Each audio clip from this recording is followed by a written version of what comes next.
you hear the egalitarian clarion call everywhere.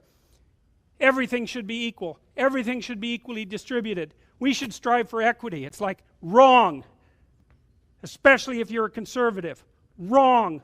What we want are just hierarchies of competence. Not everyone's a neurosurgeon.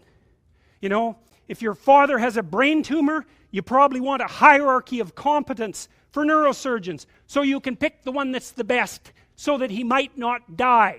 That's what a hierarchy of competence is for. For the postmodernists, there's no hierarchy that isn't based on power. Well, because they think the world runs on power. And that's why they're willing to use power to get what they want, because it's the only thing they believe in. But a valid hierarchy of competence, it's God, we need those things, man. We need the best plumbers. We need the best contractors. We need the best carpenters. We need the best lecturers. There has to be a hierarchy of quality, and not only so that we know who the best are and can reward them properly, but so that we can reward them so they keep being the best. It's like, you know, if you have a great educator, if you have a great leader, if you have a great thinker, you want to reward them so they keep thinking and they keep educating so they can tell you something. It's not a reward for their intrinsic being. It's a calculated move on your part to suck everything out of them that's valuable as fast as you can. That's what a hierarchy of competence is for. And the idea that hierarchies of competence don't exist it's so cynical. It's such a pathologically cynical idea. And it's actually quite patently untrue, because here's an interesting tidbit from the psychological literature. Let's say you want to determine what the best predictors are for lifetime success in a Western society. Well, what would you hope for? How about intelligence? There'd be a good one. Let's hope the smart people occupy more positions of complexity, right? Because they're smarter. Would you want it any other way? Okay, and that's great. The number one predictor of accomplishment in Western societies is intelligence. So that means the system works. What's the number two predictor? Conscientiousness. Well, what's that? It's a trait marker for hard work. So who gets ahead? Smart people who work hard. Now, that doesn't account for every bit of the difference between people in terms of their hierarchical structure, because hierarchies aren't perfect. They're corrupt. People get to the top sometimes because they're psychopathic, although, believe me, a hell of a lot less than you think. Because a psychopath has to keep moving from place to place, because once he reveals himself as deceitful and untrustworthy, he has to go find new suckers to fleece. So the idea that, you know, there's no distinction between a CEO and a psychopath, it's like, that's only made by someone who A, knows nothing about psychopaths, B, knows nothing about CEOs, and C, has something fundamental against the entire capitalist structure, because it's simply not true. Corrupt, sometimes, greedy, sometimes, short-sighted, sometimes running companies that are doing their best to auger themselves into the ground, and so, you know, it's bad people running a dying organization. But generally speaking, it's not the case. Our hierarchies of competence are reasonably functional. And not only are they functional, they're valuable. We need to know who the competent people are, and we need to reward them. And even more importantly, we need to tell young people, hey, there's some hierarchies of competence out there. Like 1,000 of them. Go be a plumber, man, but be a good one, you know? Be an honest one. I had a plumber once, you know. It was the night before we were putting drywall in our house. We were redoing a house, and he had put in all the plastic piping, you know. And I was going to test the joints. They're supposed to be glued together with this pipe glue, right? And I told him I had to test the joints, and he said, well, you don't have to test my joints, they never leak. And I thought, yeah, that's okay. How about if I test them? So I went up on the 3rd floor and filled the pipes with water, capping them in the basement like you're supposed to. And like half an hour later, I had 2 inches of water in the basement. There were 30 leaking joints. And that was the night before the drywallers were supposed to show up. So he wasn't particularly competent. That's the point of that story. But even more so, he had put a bunch of the plastic pipe outside where the drywall would be, so it would have been sticking through the wall. So I spent a frenetic night, you know, sawing through plastic pipe and re-gluing joints so that the drywallers could come in. What's the point? If you're going to be a plumber, man, be a good plumber, because otherwise all you do is go out there and cause trouble. We don't need people to cause more trouble. We need people to solve problems. You know, and so you can be a tradesman, and you can make a lot of money as a tradesperson. It's a bloody, reliable, honorable, forthright, productive way of making a living. And there is a hell of a lot of difference between a working man who knows what he's doing and one who doesn't, both in terms of skill and ethics, right? And you work with someone who knows what they're doing, it's a bloody pleasure. They tell you what they're going to do, they tell you how much it will cost, they go and do it, it works, and you pay them. Perfect. Everyone's happy. And that's what happens when you have genuine hierarchies of competence.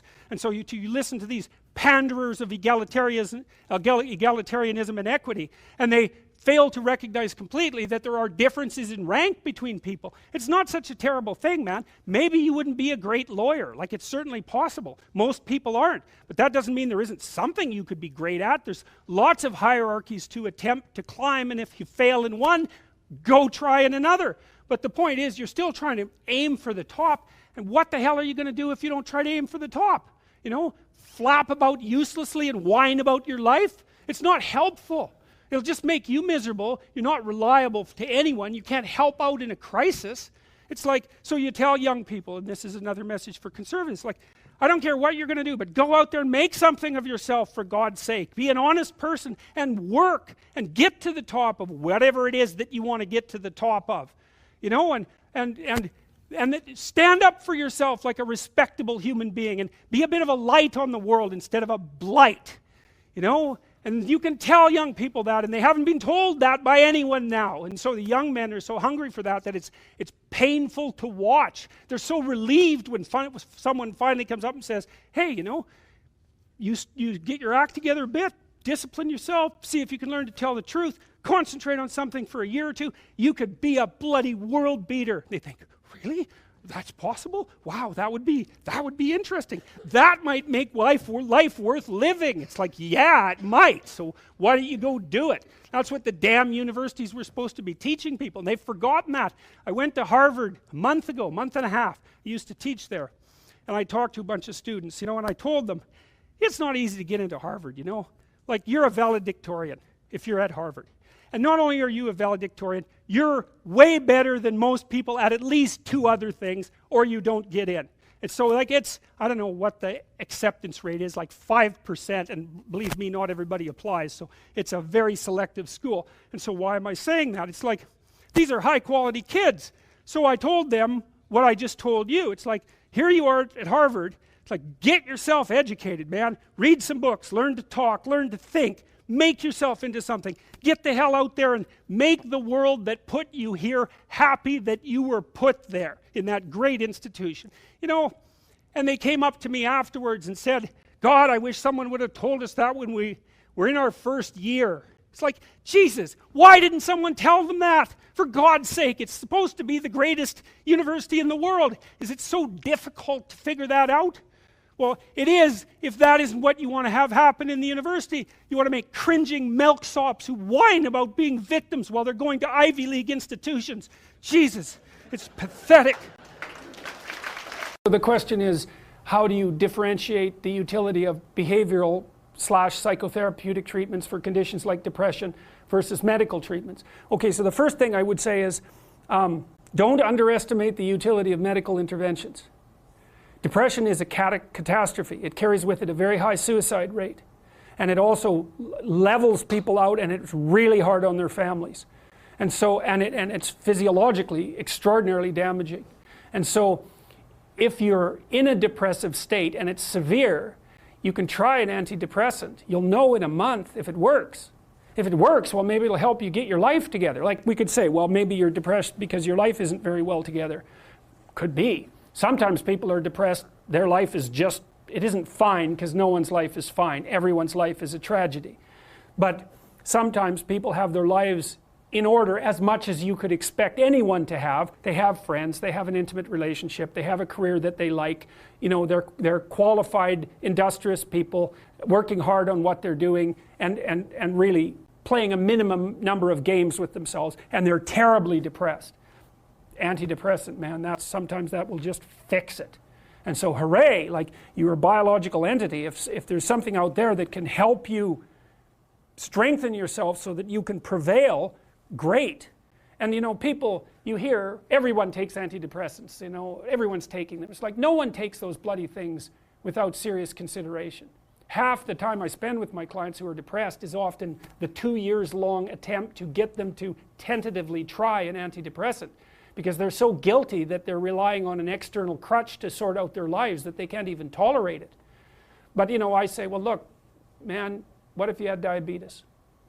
You're not going to take your insulin? It's like, you got stressed, you blew out at your weakest point. That's what happens when you get stressed. If there's something out there that might help you, it's like, try it, for God's sake. You'll know in a month, and you just stop if it doesn't work.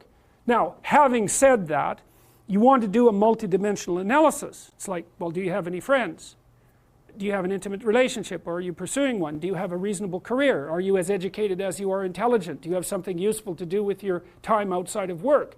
Do you have a drug or alcohol problem? Are there other behavioral issues like sleep dysregulation and lack of eating that are contributing to the pathology? You want to differentiate all of that, and wherever you can make a behavioral intervention, so much the better.